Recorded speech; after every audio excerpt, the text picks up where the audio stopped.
यानंतर मी शिवसेना नेते, विधिमंडळातील पक्षनेते सन्माननीय देसाई साहेब यांना विनंती करतो की त्यांनी 2 शब्दात आपलं म्हणणं.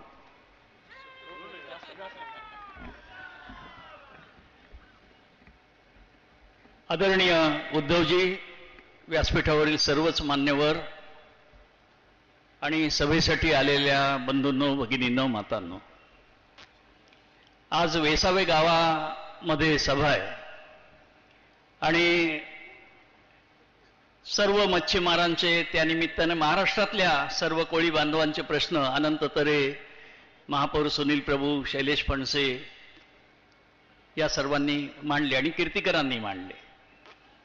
मला माननीय बाळासाहेब असतानाची गोष्ट आठवते की या वेसावे गावातले शिवसैनिक अनेक वेळा त्यांना भेटायला यायचे. इथे काका रामचंद्र खर्डे बसलेत, अशी मंडळी यायची.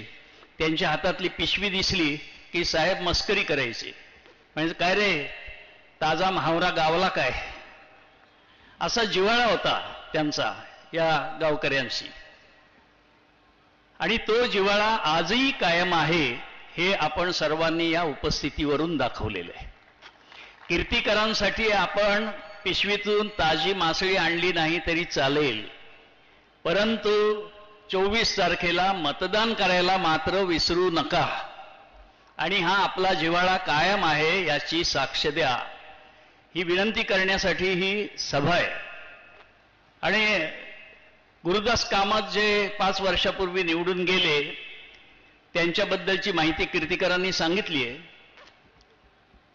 खरं तर त्याच्या आधी गोविंद हा उत्तर मुंबईतून निवडून गेला. एक सिनेमा कलाकार उभा केला काँग्रेसनी. कशासाठी? काम करणारे राम नाईक हे जबरदस्त नेते, त्यांना पराभूत करण्यासाठी काँग्रेसकडे एकही नेता नाही हे लक्षात आल्यावर पुढे केला तो गोविंदा. तो जो निवडून गेला तो गेलाच, परत दिसलाच नाही. मग दुसऱ्या वेळेला ही युक्ती चालणार नाही म्हणून गुरुदास कामतला आणला. हे महाशय राहणारे चेंबूरचे, ते ईशान्य मुंबईचे खासदार होते, पण हा सोयीचा मतदारसंघ बघितला इकडे आले. त्यावेळेलाही आम्ही सांगत होतो की या माणसाचा उपयोग नाही, स्थानिक कार्यकर्ते म्हणून गजानन कीर्तिकर आपल्याला हवेत. पण त्यावेळेला 38,000 मतांनी ती जागा गेली, त्याची खंत कीर्तिकरांना नेहमी वाटत असते. मी कीर्तिकरांना सांगतो, आता खंत करण्याची पाळी तुमची नाही. 16 मेला दुःख करत बसायची पाळी काँग्रेसवाल्यांवर येणार आहे आणि आपण आनंदोत्सव साजरा करू. गेल्या वेळेला एक घटना घडली की आम्हाला 38,000 मतं कमी पडली, परंतु शालिनी ठाकरेने 1,00,000-1,25,000 मतं घेतली. ते लोकांनी सांगितलं की हे आपल्या पराभवाचं कारण आहे असेल. पण प्रत्येक वेळेला लोक अशी फसवू शकत नाहीत. आता या वेळेला त्यांनी महेश मांजरेकरला उभं केले. त्याला स्वतःलाही माहीत नाही की आपण काय कशासाठी उभे आहोत.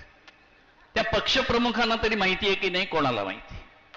त्यांनी गोरेगावच्या सभेत जी फ्लॉप होणाऱ्या सभांच्या मालिकेतली पहिली सभा मनसेची, त्याच्यात महेश मांजरेकरला का तिकीट दिलं याचा खुलासा कोणी विचारला नसताना सांगितला. म्हणे गोरेगावमध्ये फिल्म सिटी आहे, चित्रनगरी, म्हणून मी महेश मांजरेकरला उभं केलं. सभेतून निघताना लोक एकमेकांना विचारत होते की हा सिने कलाकार, प्रोड्युसर, डायरेक्टर आहे, फिल्म सिटी इथे आहे, तर इथे त्यांनी काम केलं पाहिजे, त्याला पार्लमेंटमध्ये पाठवायची का इच्छा झाली. महेश मांजरेकर आज फिरताना त्यांचे कार्यकर्त्यांशी जे खटके उडतात त्याच्या मनोरंजक गोष्टी ऐकायला यायला लागलेले. माय भगिनी जेव्हा ओवाळणीला जातात तेव्हा हा माणूस तो टिळा लावून घेत नाही, म्हणतो मला ॲलर्जी आहे, मला कुंकू लावू नका. तेव्हा कार्यकर्ते भडकतात, म्हणजे असं कसं चालेल, ही आपली महाराष्ट्राची संस्कृती आहे, ओवाळणी केली पाहिजे. तेवढा नको, मी आजारी पडेल. आता निवडून जायचं स्वप्न काय बघत नाहीच, पण मतदानापर्यंत तरी आजारी पडू नकोस म्हणून मग त्या ओवाळण्या तशाच परत जातात. अशा माणसाला कशासाठी उभं केलंय. मग आम्ही समजू शकतो लोकशाहीमध्ये निवडणूक लढण्याचा प्रत्येकाला हक्क आहे, प्रत्येक पक्ष लढवू शकतो, अरे पण लढायचं कशासाठी?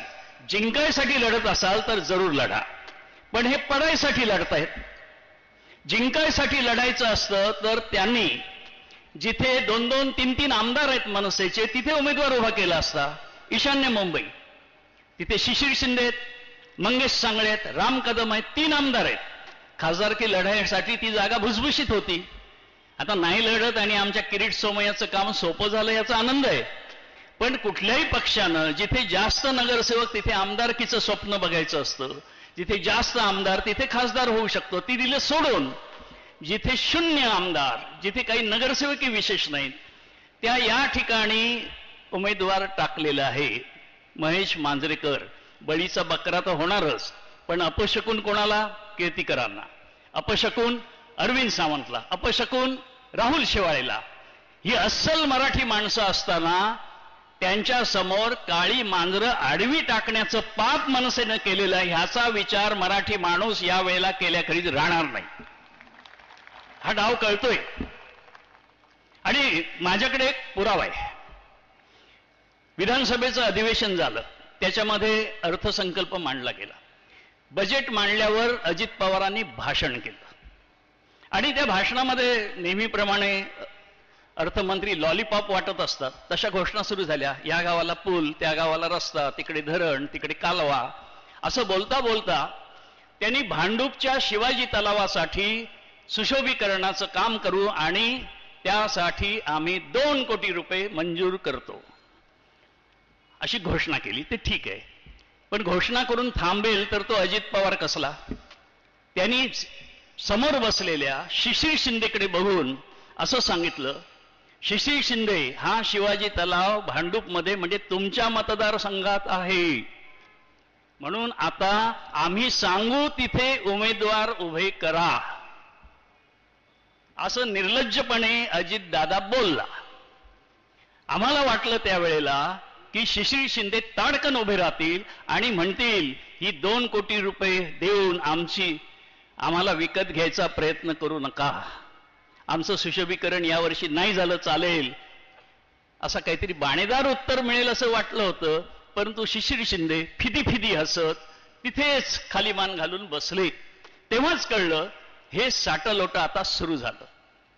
आणि टोलच्या निमित्तानं जी तडजोड झाली, एवढी तोडफोड झाली, काही खटला नाही, कोणाला अटक नाही. आम्ही रिलायन्सच्या विरुद्ध आंदोलन केलं, रेल्वेच्या विरुद्ध आंदोलन केलं, केवढे खटले. माझ्या सकट आजही बोरिवलीच्या कोर्टात आमच्यावरचे खटले चालूच आहेत. काँग्रेसवाले सोडत नाहीत शिवसेनेचं आंदोलन, विरोधी पक्षाचं आंदोलन. पण ह्यांच्या आंदोलनाला कशी माफी मिळाली? कारण तुम लढो हम कपडे सांभाळते है, हे काँग्रेसचं धोरण.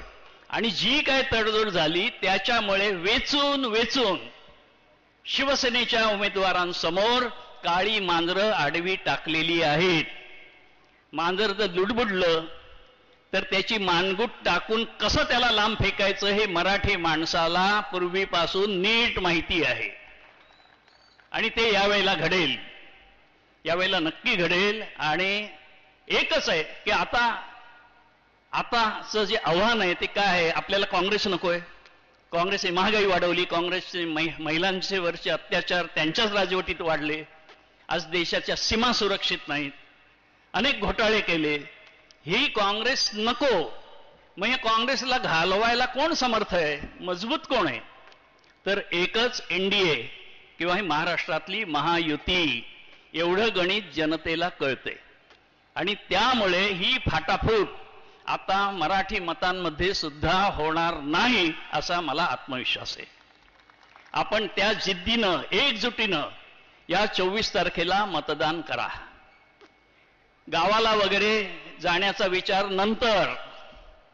पहिल्यांदा काँग्रेस सकट जे कोणी असतील त्यांचे चमचे त्या सगळ्यांना घरी पाठवायचे आणि मग 24 तारखेनंतर गावाला जायचा विचार करायचा आहे.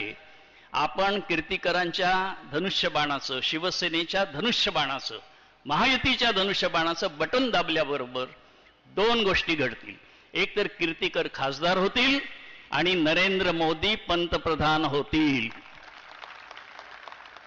हे दोन चमत्कार करण्यासाठी धनुष्यबाणाचं एक बटन 24 तारखेला आपण अवश्य दाबा अशी विनंती करतो आणि थांबतो. जय हिंद, जय महाराष्ट्र, वंदे मातरम. धन्यवाद देसाई साहेब.